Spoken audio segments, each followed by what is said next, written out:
Are you famous? এই প্রোগ্রামে যেহেতু এসেছি, আর ফেমাস প্রোগ্রামে যেহেতু এসেছি, ডেফিনেটলি ফেমাস। আপনার কাজও তো আসলে সেই ফেমাস জায়গা জুড়ে। আমরা বিশ্বাস করতে চাই যে এই পৃথিবীর প্রত্যেকটা মানুষ অসাধারণ এবং শুধুমাত্র সেটি তার কাজের কারণেই অসাধারণ হয়। ফলে আপনাদের কাজগুলো যদি ইম্প্যাক্ট ফেলে সেটাই তো আলাদা করে, তাই না? রাইট। রাজীব সালাম ভাই, একই প্রশ্ন আপনার কাছে জানতে চাও, আর ইউ ফেমাস? সেই প্রশ্নের উত্তর জানতেই আসলে এখানে আসা। এটা কিন্তু ভালো।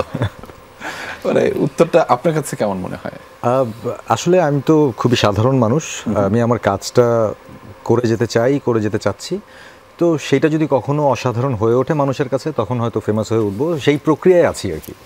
অসাধারণের একটা সংজ্ঞা মনে হয় যে এরকম, যে যারা আসলে অসাধারণ তারা দেখতে অনেকটা সাধারণের মতো, এবং তারা সাধারণের সাথেই থাকেন, সাধারণের সাথেই ঘুমান, সাধারণের সাথেই তাদের বিচরণ হয়, কিন্তু আসলে তারা অসাধারণ। এবং তেমন একজন অসাধারণ মানুষ আমাদের সাথে যুক্ত রয়েছেন, আজাদ আবুল কালাম। আপনাকে আমার এই প্রশ্ন করা, যদিও আমি বলেছি, আমি এর আগেও একবার বলেছিলাম, যদি এই প্রশ্নটা করা খুবই অস্বস্তির, তারপরে জিজ্ঞেস করতে হয় আর ইউ ফেমাস।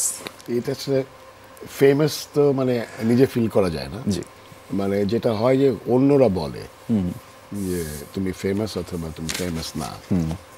তো আমি আসলে অনেকগুলো কাজের মধ্যে থাকি, কাজ করি। এটা এখন এতে যদি আমার এক ধরনের পরিচিতি হয়তো হয়েছে, অথবা একটা জায়গা হয়তো আমার আছে, কিন্তু এটা যদি আমি খুব ফেমাস হয়ে গেছি সেরকম মনে হয় না, কিন্তু একটা পরিচিতি আছে বলা যেতে পারে।